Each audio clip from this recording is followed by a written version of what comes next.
Vamos lá, meus irmãos, vamos lá. A nossa 8ª aula de História Eclesiástica 1. Já oramos, como é costume, mais uma vez. Boa noite, graça e paz.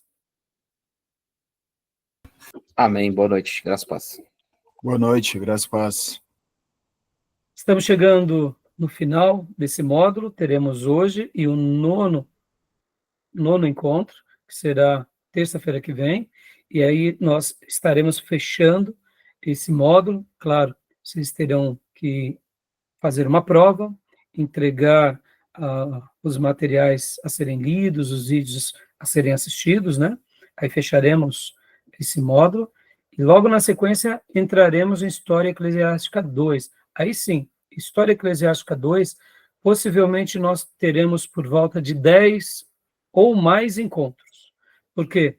Porque a gente vai trabalhar depois da queda do Império Romano, até um pouco depois da Reforma Protestante. Eu quero, pelo menos, entrar ali, falar principalmente da Reforma Protestante com Lutero, Calvino, e um pouquinho além, e ali fechar, né, História Eclesiástica 2. Tá bom, meus irmãos? E hoje nós estaremos falando um pouco sobre os 7 primeiros concílios, que engloba tanto aqui esses primeiros 5 séculos e um pouco a mais. Quero também dar uma pincelada com vocês sobre a igreja fora do Império Romano, porque percebam que a nossa ótica ela está apenas dentro do cristianismo no Império Romano, e percebam que a gente não sabe de muita coisa que acontece fora do Império Romano, né? E a gente vai trabalhar um pouco, e em cima disso a gente vai estar usando hoje, eu diria, 2 materiais de uma forma um pouco mais, com mais detalhes. A gente vai estar usando o livro aqui, A História da Igreja Cristã e A História da Igreja em Quadros, para a gente trabalhar nessa temática. Tá bom, meus irmãos? Como é costume, né, já oramos, as nossas aulas são gravadas para que os irmãos possam estar mergulhando novamente aqui nos temas tratados, reassistir essas aulas, tirarem as dúvidas. É gravada também para que aqueles irmãos que queiram fazer o curso em EAD utilizem desses vídeos que são gravados para que eles sirvam de base para o aprendizado dos irmãos, e também é gravado para que irmãos que queiram servir melhor às suas igrejas locais possam estar aprendendo com esses temas e dessa forma contribuindo, né, para propagar um evangelho totalmente cristocêntrico e escriturístico, onde quer que Deus te leve. Tá bom? Então vamos lá, meus irmãos, como é costume nosso, vamos ler um texto bíblico. Eu quero ler aqui Deuteronômio 29, 29. Deuteronômio 29, 29. Texto muito conhecido, muito citado, mas eu gostaria de ler com vocês aqui essa parte. Quero até abrir a minha Bíblia aqui com vocês e compartilhar, mas quem achou, por favor, Deuteronômio 29, 29. Quero ler esse versículo 29, porque hoje a gente vai trabalhar sobre essas partes dos concílios, falaremos um pouco também, como eu disse, sobre a igreja fora do Império Romano, ou seja, tudo que a gente conhece, ou grande parte do que a gente conhece, tem a ver com aquilo que o próprio cristianismo deixou registrado. E hoje a gente vai falar aqui, e também eu quero poder dar uma tônica para tudo isso que vem acontecendo no cristianismo a partir de Constantino, porque, até antecipando um fato, irmãos, eu sei que nós, como protestantes, temos uma aversão muito grande ao romanismo, e é verdade. Não podemos negar que eles erraram, eles dogmatizaram a fé, e eles acabaram praticando coisas que, segundo as Escrituras e a nossa compreensão, nós não concordamos. Mas a gente não pode negar também que aquilo que aconteceu, e a gente tratou na última aula, que foi o surgimento dos monastérios, o surgimento, né, dessas ordens monásticas, elas têm uma contribuição muito grande na história também. E, por exemplo, né, como eu mencionei há pouco, vou falar já sobre um pouco do cristianismo na Pérsia e na África, não na África que era romana, debaixo do Império Romano, porque o norte da África era de domínio romano, mas o sul da África, o meio da África e o sul da África. A gente não sabe de muita coisa. E aí eu pergunto, por que a gente não sabe? Porque esses povos não perpetuaram essa história por causa da sucessão de poder. E tudo aquilo que aconteceu nessas culturas se perderam.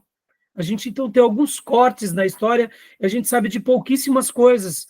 Então, perceba, a gente está trabalhando aqui e temos um acervo muito grande de literatura e de história primitiva, de história medieval.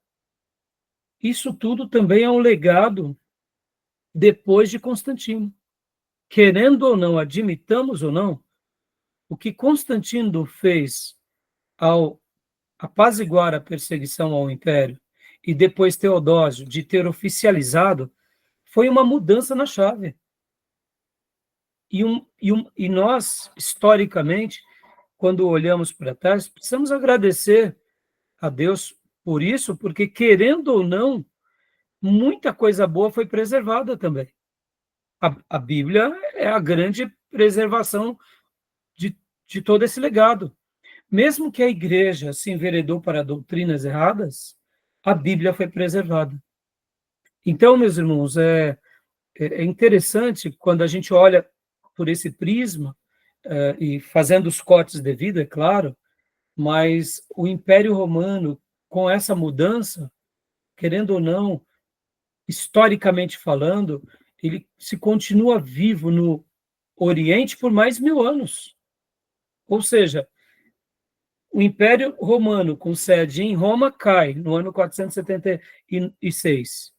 Mas o Império Romano, com sede em Constantinopla, dura por mais 1000 anos. E, querendo ou não, o cristianismo ainda era a base. Mesmo tendo se enveredado por uma religião pagã, segundo a nossa visão, ainda a história se preservou. E todo o conhecimento que esses monges, os monastérios tinham, eles foram preservados. Então, é interessante a gente olhar a história também com as suas devidas proporções. Não estou querendo dizer aqui que a gente vai flertar com as coisas erradas, não é isso. Mas a gente não pode dizer que jogar tudo fora e dizer que tudo foi inútil, porque de fato não foi. Por que eu estou falando isso? Porque a gente começa olhando que o Senhor, ele é o Deus que providencia tudo, lembrem-se da providência divina na história. Então eu poderia dizer que essas mudanças não deixaram de ser a provisão de Deus na história. O cristianismo, se tornado a religião oficial do império, foi também uma provisão de Deus na história. O próprio Império Romano ter se mudado a sede de Roma para Constantinopla foi o quê? O Senhor preservando a história. Ou seja, foi a providência na história. Então, quando a gente fala dessa forma, a gente começa a olhar de uma certa forma, eu diria até mais complacente, né? Tá bom? É claro, como eu disse, a gente vai trabalhar bastante sobre a Idade Média no próximo módulo, mas eu não poderia deixar de expressar isso aqui com vocês, tá bom? E Deuteronômio 29 e 29 acaba tendo um pouco a ver isso que eu estou falando com vocês, né? Então, vamos ler aqui, Deuteronômio, né? 29 e 29, por favor. O irmão que quiser, pode ler para nós, por gentileza. Posso ler aqui então, pastor? Por favor. As coisas encobertas pertencem ao Senhor nosso Deus, mas as reveladas nos pertencem a nós e a nossos filhos para sempre, para que observemos todas as palavras desta lei. Amém. Amém. Então, sabemos que temos coisas da parte de Deus que foram reveladas, e aqui está a sua grande revelação. Participamos na nossa história de coisas que entendemos ser reveladas, no sentido de acontecimentos que Deus permite, porque Ele governa na história, e graças a Deus pelos acervos que temos, porque podemos aprender com mais exatidão o que aconteceu com os nossos irmãos do passado e com os outros povos. E aquilo que se perdeu, e aquilo que foi dizimado por outros impérios, quando eles conquistam outros povos, e quem sabe até mesmo conquistam cidades que eram cristãs. Deus permitiu com que não tivéssemos. É claro que a gente sabe que há uma fúria do inimigo contra a palavra de Deus, e então, mas assim, ao mesmo tempo, a gente tem que acreditar que nada foge do controle do Senhor, e que, quem sabe, irmãos, nessa matéria, que é história eclesiástica, e nos próximos anos, décadas e séculos, tanto os historiadores quanto também os arqueólogos possam descobrir documentos valiosos que possam enriquecer esse tema, porque a história está sendo registrada por nós agora, né? Na realidade, nós estamos fazendo parte da história da igreja, estamos escrevendo a história da igreja, mas essa história da igreja que começa no final do livro de Atos, muita coisa se perdeu, e quem sabe Deus não possa trazer à tona para fortalecer a nossa fé, né? E aqui, agora começando, então eu quero fazer uma citação que eu aprendi, inclusive com o professor Juliano, que eu achei fantástico, né? Olha só que interessante, meus irmãos. Professor Juliano, falando um pouco sobre ainda essa parte, né, do cristianismo que se expande, olha que interessante. Ele menciona que a igreja, uma das igrejas mais fortes fora do Império Romano, era a igreja da Pérsia. E eu nunca tinha ouvido sobre isso. Mas como os persas eles eram inimigos dos romanos, aqui também por volta do IV século, houve uma perseguição violentíssima contra os cristãos da Pérsia.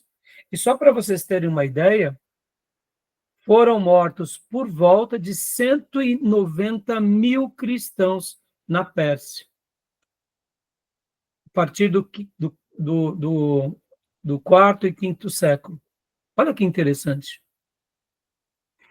Se nós fôssemos somar o número de mortos que o Império Romano matou de cristãos, não chega a esse número de 190 mil, nos 250 anos de história cristã. Quando a gente pega ali logo depois da expansão, onde a Igreja de Jesus ela vai sendo expandida nas diásporas. Logo quando começam as primeiras e as demais perseguições do Império Romano, não se soma 190 mil mortes, que é um número, 190 mil mortes, é muita coisa. Então, só na Pérsia, o número de cristãos perseguidos foi por volta de 190 mil cristãos. Como eu falei, dos 250 anos de perseguição, porque a gente tem que lembrar que a perseguição começa ali, por volta ali, né, dos anos 70, 80, e aí se expande, então só vai parar com Constantino. Então, por isso que nós temos por volta de 250 anos de perseguição, morrem-se muitos cristãos, mas olha só que interessante, a Pérsia passou por isso, e como eu disse, um dos motivos era esse, que os persas eles eram inimigos dos cristãos, logo, eles matam os cristãos. E o que nós temos de acervo? E esse é até um assunto que eu vou pesquisar, e vou procurar saber um pouco mais sobre isso, porque é um assunto que eu desconhecia. Outro grupo também de cristãos muito forte é na África, principalmente ali na Etiópia, que era o reino de Aksum, e ali também na Núbia, onde é o Sudão hoje. Só para vocês terem uma ideia, contam-se as histórias que 9 missionários da Síria foram enviados durante esse período, nesses primeiros séculos, foram enviados ali para o reino da Etiópia, ou para o reino de Aksum, e eles conseguiram ganhar todo aquele reino. Uma obra de evangelização maravilhosa. Coisa linda, não, meus irmãos?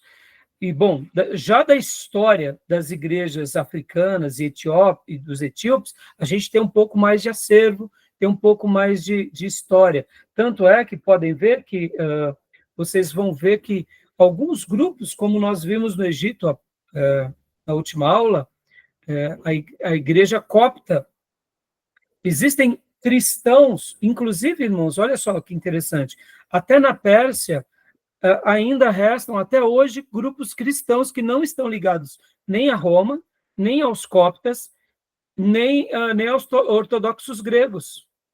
São cristãos dessa linhagem da Pérsia, desses primeiros grupos cristãos antigos. Olha que interessante. Então, eu deixei aqui essa fala inicial para mostrar como aquele período, ou pelo menos como esse período foi muito forte na evangelização, na edificação de novas coisas, como nós trabalhamos na última aula dos monastérios. E eu só queria lembrar um pouco, né, daquilo que a gente já falou nas aulas passadas sobre os pais capadócios, os pais latinos, e como trabalhamos na última aula, os pais do deserto, que geram ali o surgimento no Egito daquilo que era chamado do quê? De monastério. E todo o trabalho que se desenvolve a partir do monasticismo. Então, esse monasticismo dos primórdios, é totalmente diferente daquele monasticismo que lá para frente vai surgir. Tá bom? Então, quis só comentar aqui com vocês, só para agregar um pouco mais de conhecimento aos irmãos e de deixar aqui um gostinho de quero mais, porque realmente, irmãos, é maravilhoso saber disso, né? Eu fiquei, assim, realmente muito tocado ao ouvir, né, sobre essas influências dos nossos irmãos do passado. Como eles eram dedicados.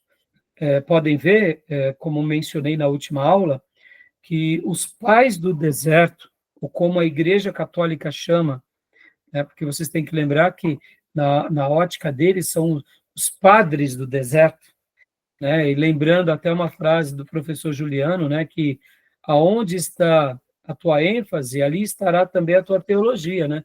Então, guardem isso com muito critério, porque a ênfase do romanismo é trazer uma ideia medieval para aquilo que não era medieval, né? Então, os pais do deserto, que foram ali os nossos irmãos Antão e também o outro pai do deserto, que é Pomênio, eles foram gigantes e eles influenciaram gerações. Tanto é que depois nasce os monastérios no Ocidente, mas o Ocidente praticamente importa aquele modelo que já existia. Lembrando um pouco e recapitulando, tanto Antão quanto Pomênio, eles vão para o deserto, eles se tornam eremitas ali, eles criam aquelas comunidades. Essas comunidades, elas são tão fortes na sua teologia que eles acabam evangelizando o mundo, e querendo ou não, a gente vê que o Ocidente vai ser influenciado, e, por exemplo, Agostinho, eu quero trabalhar na minha última aula, Agostinho, ele acaba criando um monastério chamado agostiniano, quase como fazendo um Ctrl-C, Ctrl-V daquilo que aconteceu lá no Oriente. Ou seja, ele usa daquela habilidade latina que é a praticidade. Eles não se tornam eremitas, eles não vão para os desertos, mas eles aprendem com os eremitas do deserto. E agora eles fazem uma obra linda lá no Ocidente, criando seus monastérios, e depois temos ali Bento de Nus, que ele também vai realizar essa obra. Tá bom? Tudo bem, então, até aí? Joia? É interessante essa Olha, ideia, né, sobre como eu falei, né, que a igreja da Pérsia era forte e a igreja da África era forte. Não é interessante isso? interessantíssimo. Bem oportuno o seu comentário. Eu mesmo nem imaginava. Como o assunto é muito vasto e a gente está aqui tratando de pelo menos quase 500 anos de história, por isso que muita coisa a gente não sabe. Por isso que eu fiz a questão de ler Deuteronômio 29, 29. Né? E eu fiquei encantado com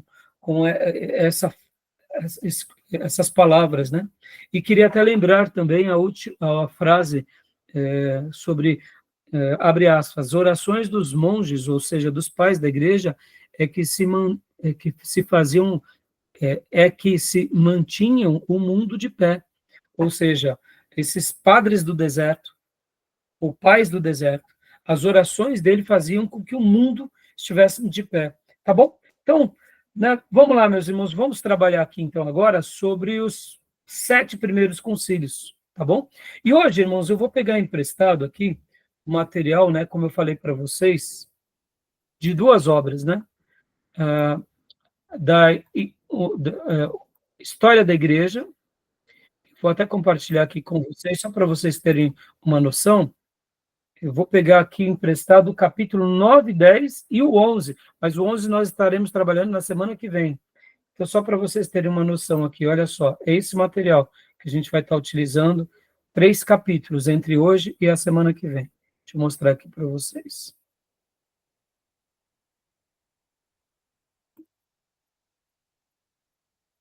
Esse material, deixa eu compartilhar para vocês.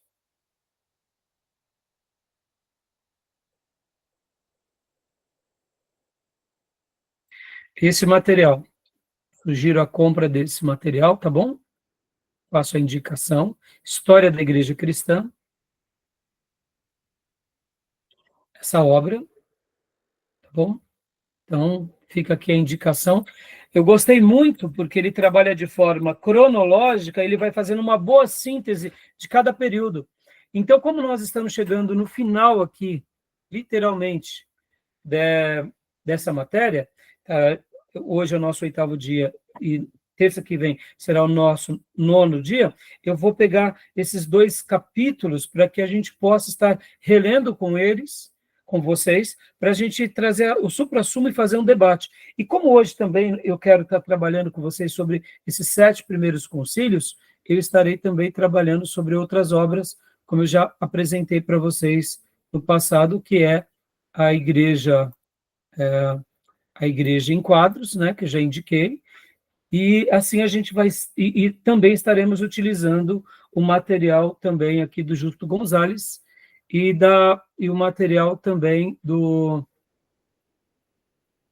História da Igreja, a História da Igreja do Daniel Hopes, tá bom?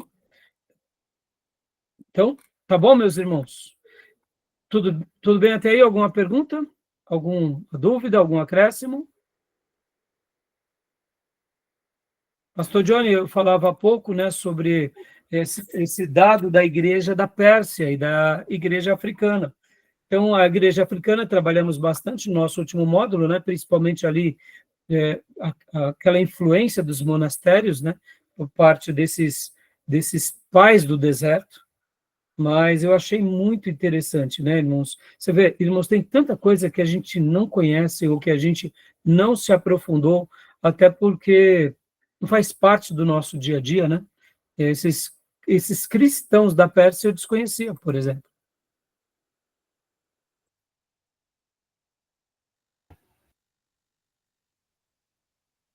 Pastor, eu peguei sua parte aqui, corto sua voz de novo. Me permita, eu vou até fechar a câmera aqui de novo, senão eu não consigo. Tá bom, claro, pastor. Mas, Mas perfeito. né? Quer fazer algum comentário? Alguma dúvida? Não, depois eu até entro depois na aula para, de fato, pegar toda a informação que o senhor trouxe ali. Tá bom, tá joia. Maísa, paz, filha. Tudo bem, minha irmã? Paz, pastor, paz, irmãos. Bem, graças a Deus. Então, vamos aqui agora, irmãos, compartilhar um pouco rapidamente aqui com vocês o material, como eu falei para vocês, o material da Igreja em Quadros, aquele material da Editora Vida. Eu quero pegar o quadro 14 ao 17 e depois a gente vai fazer uma pincelada no quadro 18, porque hoje eu quero mostrar para vocês que os grandes temas e os grandes acontecimentos desse período vai se dar exclusivamente quando? Vai se dar exclusivamente baseado no quê? Nesses 7 primeiros concílios. Lembrando um pouco das grandes tensões que agora a igreja já estava vivendo. Quais eram as tensões, irmãos? As tensões da união entre igreja e Estado, a tensão onde a gente vai ver agora muitos pagãos participarem da fé cristã, porque agora era interessante para eles. Nós trabalhamos na última aula sobre aquela questão do nazicismo, falamos sobre o pelagianismo, de Pelágio, e lembram que até uma coisa curiosa que estava acontecendo era o quê? Essa questão dos donatistas, porque havia uma corrente muito grande da igreja dizendo, não, a gente não pode receber esses crentes que outrora apostataram, e agora eles estão querendo voltar para a igreja, e eu não mencionei na última aula, mas é importante eu mencionar agora. Lembram que na última aula nós falamos que Agostinho ele vai ser o grande homem que vai dar uma resposta tanto a Pelágio quanto aos donatistas. Só que olha que interessante, irmão. Vamos lá, vamos lembrar essas tensões, né? Essas tensões os nossos irmãos do passado estavam vivenciando. Quando nós falamos sobre isso, que a igreja ela não podia fechar as portas para esses irmãos que outrora tinham até negado a fé, mas agora eles estavam querendo de novo voltar para a igreja. Então, ficou muito difícil para os pastores daqueles dias não aceitar essas pessoas. Se o imperador romano estava querendo apaziguar, por que um pastor agora ia dizer, não, não aceito eles? E vamos esquecer aqui a figura do imperador. Será que seria certo também? Será que seria certo também os nossos irmãos não aceitarem? Os nossos irmãos não receberem essas pessoas? Será que seria correto eles literalmente dizerem assim, ali na perseguição, você negou a fé, agora então você não pode ficar mais aqui conosco? Será que seria certo, irmãos? Então, a gente até conversou e comentou na última aula, mostrando que não, que eles tinham que realmente estarem abertos. Agora, olha que interessante. Olha como ficou complicado essa igreja do 4º século e do 5º século. Quando a gente pensa no irmão, tudo bem. Mas vamos pensar um pouquinho aqui. Será que eram só os irmãos? Ou será que estavam vindo também agora a fé a essa nova igreja, pastores que tinham negado a fé? O que vocês acham? Vamos lá. Vamos fazer parte agora do Concílio de Nicéia, depois do Concílio de Constantinopla, onde os donatistas eram vozes ferrenhas, dizendo, não, a gente não pode aceitar esses irmãos, porque eles abandonaram a fé. Então, quando a gente pensa num cristão, é uma coisa. Agora, vamos imaginar pastores que negaram a sua fé e pegaram os textos bíblicos e entregaram para o imperador para ser queimado. E aí, vamos receber esse camarada de novo agora aqui na igreja? Estão entendendo os dilemas? A complexidade? E aí, quando a gente lembra das palavras e qual que eram as defesas dos donatistas? Eles diziam o seguinte, se Jesus disse que quem alterasse um i ou um tio já era uma pessoa para ser condenada, quanto mais alguém que pega os textos sagrados e apostata, joga no fogo diante do imperador. E aí, o que vocês me dizem disso?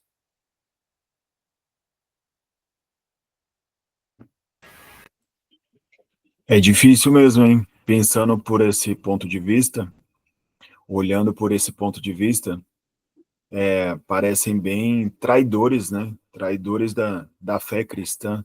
Por isso que eles recebiam o nome de traditores, os traidores. Perceba, Gil, aquela igreja pura, aquela igreja que estava disposta a sofrer em prol do cristianismo. Ora, agora abriu-se as portas, glória a Deus, aleluia. Constantino começa a construir basílicas, a gente pode se reunir, mas também está vindo quem? Aquele pastor que tinha apostatado, e aquela comunidade que apostatou. Agora eles voltam para as comunidades cristãs, e agora eles também voltam a ser líderes. Aí complicou tudo, hein? Estão entendendo? Percebam, eu estou gastando esse tempo com vocês, irmãos, para a gente tentar entender um pouco os embates. Percebam como se tornou difícil para os nossos irmãos, porque eles não estavam errados no primeiro momento, mas ao mesmo lugar, ir para o legalismo, eles se tornavam errados. Percebam aqui como foi difícil, por isso que Agostinho se torna gigante, assim como outros grandes irmãos vão se tornar gigantes. Por quê? Porque eles vão poder falar e dizer coisas claras e importantes para essas comunidades cristãs, mostrando, olha, o que você fez foi muito errado. Nós não vamos te considerar como hereges, e não vamos colocar um rótulo de traditores eternos, mas que aquela experiência possa servir para vocês como uma experiência para que vocês nunca mais repitam. Então, percebam que agora essa igreja estava passando por esses embates, e aqui fica um pouco mais claro. E aí a gente, então, entende, e fica muito claro aqui, principalmente Agostinho e Jerônimo, e tantos outros irmãos que foram contra essas heresias, tá bom? Então, irmãos, nesse quadro aqui, das principais controvérsias doutrinárias da Igreja Antiga, vai deixar bem clara os embates dos concílios e cada tendência, né? Por exemplo, o embate do Trinitário, né? Os principais líderes heréticos, quem eram eles? Ário e Eusébio de Nicomédia. Os principais líderes ortodoxos, que foram aqueles que combateram Atanásio, Ósio, Basílio o Grande, Gregório de Nissa, Gregório de Nazianzo, chamado também de teólogo, e Agostinho de Hipona. Aonde eles vão fazer as suas defesas? Tanto no concílio de Nicéia quanto no concílio de Constantinopla. O concílio de Nicéia é conhecido como o primeiro concílio. O concílio de Atos 15, que é chamado Concílio de Jerusalém, por ele estar na revelação sagrada, ele não é catalogado como o primeiro, mas em tese ele é o primeiro.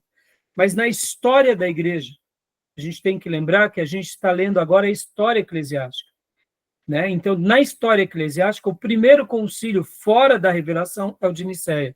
O segundo é o concílio de Constantinopla. Então, aí aqui as conclusões, né? A gente já falou um pouco, acredito que não precisamos mais voltar a citar sobre elas, né? Cristo é da mesma substância que o Pai. Pai, o Filho e o Espírito Santo compartilham a mesma eternidade e a mesma substância e são iguais, tá? Então, no Concílio de Nicéia, o tema principal estava em Cristo e no Pai. No Concílio de Constantinopla, foi colocado também o Espírito Santo, porque também houve um outro teólogo que começou a distorcer essa questão do Espírito Santo. E aqui, então, no Concílio de Nicéia, eles colocam o Espírito Santo já para fechar essa heresia. Tudo bem até aí? Então, percebam, a controvérsia ela é trinitária, ou seja, envolve os três. Tudo bem sobre o primeiro concílio? Alguma pergunta?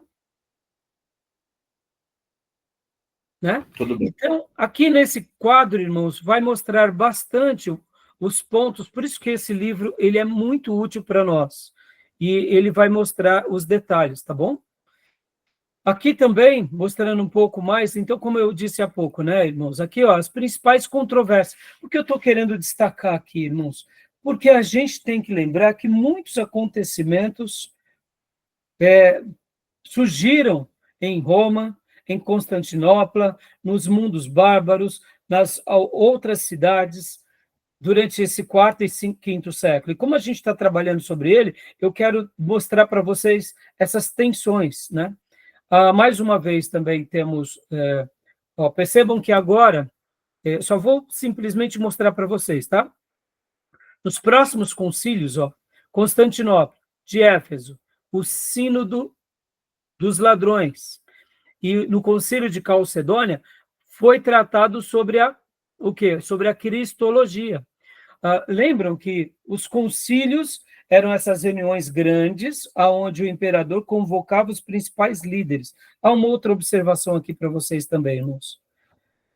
O Império Romano, ele não era um império muito bem organizado e prático. Aqui fica claro o porquê também agora começa a ter essa questão da hierarquia. Porque, irmãos, o Império Romano, já que ele era prático, então uma pessoa que se tornava, na igreja cristã, um líder, ele já era chamado de sacerdote. Então, deixa eu até mudar aqui a caneta, vou mostrar para vocês. Então, uma pessoa que começava a despontar para o ministério, ele começava a ter aqui a função de diaconato. Aquele diácono que começava já a ter uma vocação mais de ensino e de pregação, aí ele já era separado para o sacerdócio. Dentro do sacerdócio, ele poderia ser chamado como... pode ver que o título lembra muito bem o quê? Até do Velho Testamento, dos sacerdotes do Velho Testamento. Se ele tivesse mais proeminência, aí ele virava o quê? Aqui, como sacerdote, ele era chamado de pastor, ou ele era chamado também de padre, ou pai, né? Que era a mesma terminologia. Se ele continuasse tendo mais proeminência na região, aí ele era chamado de bispo. Bom, prestem bastante atenção. Aí é aqui onde vai tendo um pouco mais dessa questão da proeminência. E podem ver que, como o Império Romano sempre foi muito prático, e os romanos são práticos, por isso que eles iam colocando essas questões hierárquicas. E se a pessoa ela tinha mais proeminência, era uma voz, como era uma voz de Jerônimo, como era a voz de Atanásio, de Basílio, de Gregório de Nissa, muitas vezes eles poderiam até ser chamados também do que? De patriarca. É daqui do patriarcado que logo vai se derivar depois o papado. Percebam que essas nomenclaturas elas vão surgindo paulatinamente pelo próprio arranjo da igreja. Essa igreja já estruturada, ela precisa de ter um representante que fala em nome dos demais. Percebam como as coisas elas vão acontecendo, ora, naturalmente, né? Estão entendendo, meus irmãos? Então, mais uma vez, só voltando aqui, alguma dúvida até aí, não? Um assunto bastante discutido também nesses concílios, principalmente depois do Constantinopla, mais em Éfeso que eu vi, é a virgindade de Maria, a virgindade perpétua de Maria, né? Sim, sim, exatamente. Olha aqui, pode ver que aqui, dentro do assunto da cristologia, perceba que aqui a gente já vai começar a ter essa citação, né? Olha só, Cristo é uma pessoa em duas naturezas que não se misturam, não mudam, não se derivam e são inseparáveis. E também Maria é a mãe de Deus, e aí começa os assuntos de Maria a partir do quinto, sexto século. Agora, olha só que interessante, Dil e irmãos. Vamos lá. Lembram que com o surgimento do monasticismo, e outra coisa que vocês vão ver que muitas obras vai chamar monasticismos, outras vão falar sobre, vão usar outros termos, tá, irmãos? Não vão usar apenas monasticismo, né? Vocês vão ver outros termos para o monasticismo, tá bom? Então, quando vocês verem esses... São sinônimos, tá? E aqui vocês têm que lembrar que o que faziam os pais do deserto? Eles não viviam, muitas vezes, a abstinência, eles não viviam, muitas vezes, a mortificação da carne. Então, percebam que aqui, esse lado mais asceta, de trazer uma ideia, só para vocês terem uma ideia, Jerônimo, só para ficar claro aqui, por exemplo, Jerônimo, né? Jerônimo vai participar de uma discussão onde um dos líderes da igreja começam a levantar a questão seguinte: olha, se jejuar é bom, comer também é bom. Se praticar a castidade é boa, ter família, casar e multiplicar também é bom. Percebam, Jerônimo, no primeiro momento, ele até faz uns certos discursos um pouco radical, mas depois ele ameniza, porque ele estava indo para um lado mais do ascetismo.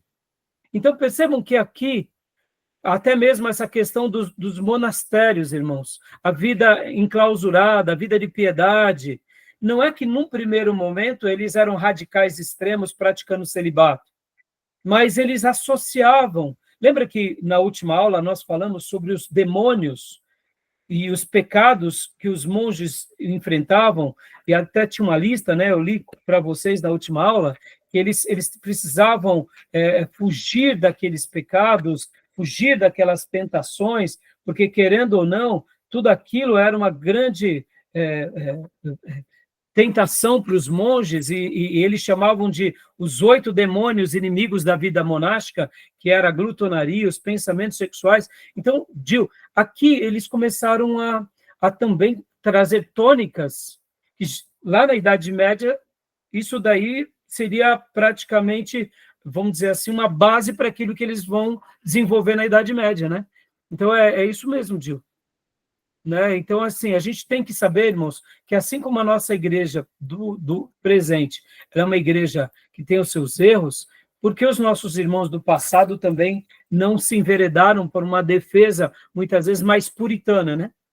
Lembrando que eles viviam uma vida praticando muitos jejuns, muitas penitências. Então, vamos compreender esse lado deles, né? Tá bom, Gil? Tá bom, irmãos? Tudo bem até aí? Tudo bem. Tá bom? Tranquilo? É importante essa questão para que os irmãos não. A gente não pode, como eu falei na frase anterior, irmãos, sobre até aquela frase que eu aprendi com o professor Juliano, né? Onde está a tua ênfase, estará a tua teologia. Muitas vezes a gente tem que ser equilibrado. Mas a gente não pode dizer que os nossos irmãos do deserto, que são chamados pais do deserto, eles acertaram em tudo. Houve alguns erros, houve algumas tônicas, mas isso só vai ser potencializado na Idade Média. Por isso que eu quis trabalhar hoje um pouco sobre os concílios. Então, deixa eu pôr aqui para frente aqui o próximo slide. Ó. Heresias trinitárias na Igreja Antiga. Aí, ó, as heresias, né? Vão ser essas heresias, tá bom, meus irmãos? Vamos ler rapidamente, porque eu quero já... leia para nós, Gil, por gentileza, aqui.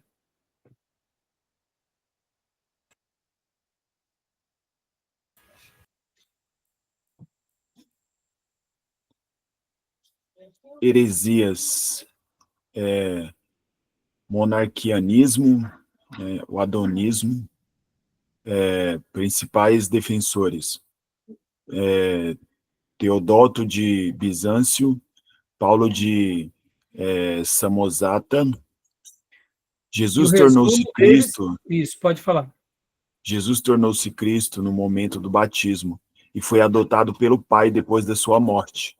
Isso, talvez vocês vão estar se lembrando agora de teologia sistemática da matéria de cristologia, lembram que nós falamos um pouco sobre isso? Lá nessa matéria, irmãos, como aqui não é uma aula é aula de história da igreja, então eu só vou fazer as citações, quem quiser saber mais, né, depois acompanhe o módulo de cristologia, teologia sistemática em cristologia, lembraram disso? Então, percebam, que nesse período foi um período muito controverso, ó, são as heresias que eles viveram, eles tiveram que lidar com isso. Então, leia agora o sabelianismo, modalismo, patripacionismo, principais defensores, Gil? Principais defensores são Sabélio, Praxias, o resumo é: um Deus único revela-se de 3 maneiras. Então, aqui já é outra ideia também, né? É um Deus único que se revela de 3 maneiras, não são 3 pessoas. Perceba? Então, é um Deus único, mas se revela de 3 maneiras. O arianismo, muito mais conhecido, né? Ário, Eusébio de Nicomédia, Eudóxio, Eumônio. Cristo é o primeiro ser criado, ou seja, ele não é Deus, ele foi criado, né? Então, aqui esse vai ser o grande tema do primeiro concílio. O semi-arianismo, Basílio de Ancira, Gregório de Laodiceia. Cristo tem essência semelhante à do Pai, mas é subordinado a ele. Ou seja, é um arianismo, mas tem ali um lado, né, tendencioso. O macedonianismo, pneumatomaquismo, macedônio, o Espírito Santo é um ser criado. Ou seja, né, e aqui continuando, heresia escatológica na Igreja Antiga. Apolinarianismo, vem de Apolinário. Cristo não tinha espírito humano, seu espírito foi substituído pelo Logos. Olha só, né? Ou seja, Jesus ele não tinha o espírito, foi substituído. O nestorianismo vem de Nestório, o Logos habitou na pessoa de Jesus, fazendo-o Cristo, tornando-o portador do Deus e não um Deus homem. Defendia a união meramente mecânica e não orgânica da pessoa de Cristo. Percebam, irmãos, todas essas heresias foram debatidas nos concílios. Talvez você diga assim, mas pastor, eles não tinham o que pensar, por que ficavam pensando nisso, irmãos? Agora a igreja já estava em paz, agora a igreja já estava em harmonia. Agora havia, querendo ou não, os surgimentos de pensamentos. E vocês têm que lembrar uma coisa muito importante aqui, que os nossos irmãos de Alexandria, eles gostavam muito daquela ideia de trabalhar muito em figuras de linguagem. A questão da alegorização era muito forte nos alexandrinos. Já entre os irmãos de Antioquia, era muita interpretação literal, ou seja, a igreja ela cria essas duas características de uma mente mais alegorizada e de uma linguagem mais literal. Então, os nossos irmãos do Oriente, eles eram mais literais, e os nossos irmãos do Ocidente, eles eram mais alegóricos. Então, iam surgindo essas heresias, tá bom? Então, temos o eutiquianismo, que é de Eutico, a natureza humana de Cristo foi absorvida pelo Logos, o monofismo, Severo, Juliano de Ilacar, como que é? Alicarnasso, os nomes, irmãos, são diferentes, né? Não são nomes do nosso dia a dia, né? Stefano de... O que eles diziam monofisismo? Cristo tinha uma só natureza, não aceitava a natureza humana impessoal de Cristo.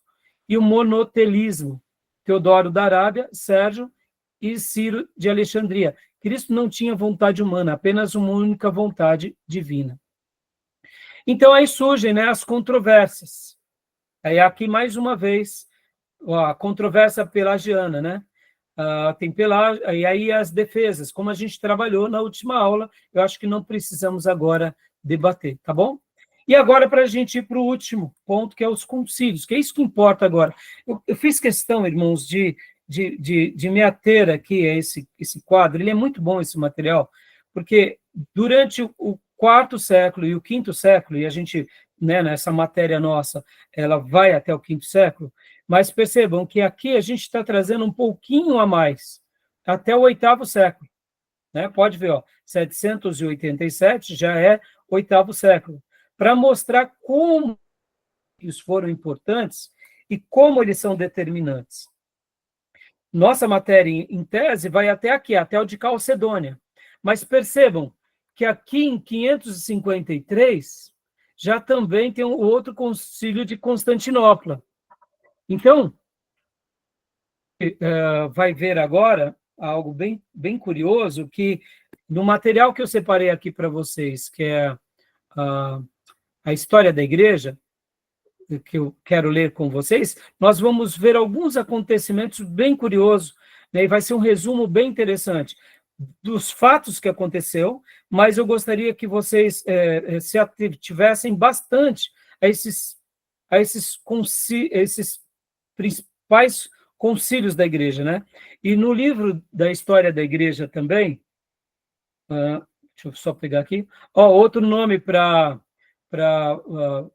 os monastérios é monaquismo, tá, irmãos? Monaquismo também é uma outra maneira de se chamar o monasticismo, tá bom?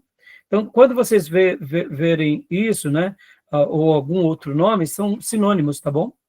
Deixa eu só pegar aqui para vocês esse material aqui. Aqui, ó. Aqui, ó. Eu quero ler para vocês no terceiro livro da história da igreja, a Igreja Oriental e aqui os principais concílios, tá bom? Aqui, ó. O esboço dos 7 primeiros concílios, a gente vai trabalhar neles agora, tá bom? Então, quero ler com vocês para a gente fixar bem essas tabelas, porque, deixa eu concluir com essa fala. Desse assunto, logo depois do cristianismo, irmãos, ter se tornado a principal religião do Império, então, percebam que aqui a grande mudança na história mundial acontece com Constantino, irmãos. Como eu falei para vocês no início da nossa aula, Constantino, irmãos, ele foi realmente extraordinário como estrategista. Como estrategista político, ele foi extraordinário. Ele apazigua a perseguição, ele começa agora, ele foi um visionário. Me entendam, tá, irmãos? Me entendam o que eu quero falar aqui. Esqueçam agora do lado religioso de Constantino, tá? Vamos falar de Constantino aqui como um líder político. Ele foi extraordinário. Ele pega um império que já vivia em tensões, ele consegue unir todo o império, ele consegue apaziguar, e ele consegue, vamos dizer assim, colocar ordem nesse império dividido. E ele prepara o campo de Teodósio. Em outras palavras, com Teodósio, aquilo que ele começou a fazer só se potencializou. Porque Teodósio, então, ele vai dividir o império em dois, o Império Romano do Oriente e do Ocidente, mas como Constantino tinha lançado as bases, e uma das maiores ameaças eram os persas, ele, quando coloca o Império Romano em Constantinopla, ele se resguarda, e foi tão bem sucedido, e aqui a gente tem que admitir, isso é história, irmãos, o Império Romano do Oriente se mantém de pé até 1400 e pouco. Só foi vencido pelo Império Otomano. Então, percebam que a ideia que ele teve foi extraordinária, porque o Oriente cai como política, mas não cai como instituição cristã. Então, assim, num primeiro momento, e falando aqui para as contribuições da história, foi extraordinário isso. E, como eu disse, o Império Romano já tinha tido, e a gente vai ver bastante isso na última aula, que vai ser terça-feira, ele já estava tendo muitos ataques por várias frentes já há muito tempo, até mesmo pela questão geográfica, e quando ele muda a sede para Constantinopla, é como se ele estivesse olhando o mapa de cima, irmãos, com GPS.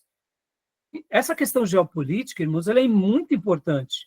Pode ver que hoje, o que nós estamos enfrentando no mundo, a gente está vendo um mundo dividido, e quando você começa a olhar o mundo e as frentes do mundo hoje, nada mais é do que um jogo de xadrez geopolítico, né? Pode ver, hoje nós estamos vivendo o mesmo impasse da antiguidade entre Oriente e Ocidente. E os países que estão ali fazendo frente, divisas para as possibilidades de um contra-ataque desses países aliados. Então, percebam que, quando a gente olha para a contribuição da história, isso tudo foi muito interessante. E aqui, no nosso caso, de mais relevante, é o quê? São os concílios religiosos, porque, em função desses concílios religiosos, e como eu disse para vocês, até o de Calcedônia, a gente ainda vê que, mesmo que eles começavam a citar sobre alguns acontecimentos, como é o caso, por exemplo, de falar sobre a virgindade de Maria, nenhum problema até aí. Mas a partir do Concílio de Calcedônia, a gente já começa a ver algumas mudanças mais significativas. E a gente vai continuar lendo aqui no segundo bloco. Tá, meus irmãos? Então, eu gostaria hoje de gastar um tempo mais significativo com vocês em cima disso. Tá bom? Beleza, meus irmãos? Combinado. Porque para nós, como seminaristas e como pensadores cristãos, o que é mais relevante? O que foi acordado aqui, meus irmãos. O que foi acordado aqui, o que foi validado aqui, aonde foram as heresias, como eles se posicionaram. Por quê? Porque, como a gente já viu, os pais da igreja, os pais capadócios, eles tiveram as suas importâncias, eles tiveram as suas relevâncias, os pais latinos, mas o que foi decidido entre eles? Isso até hoje nos atinge, como igreja cristã. Ora positivamente e ora negativamente, a gente vai ver nos próximos concílios. Tá bom? Alguma pergunta, alguma dúvida? Podemos finalizar? Pode sim, pastor. Podemos. Então tá bom. Vou parar aqui para a gente ir para o nosso intervalo e a gente volta já em alguns minutos, tá bom? Ok. Eu vou parar a gravação.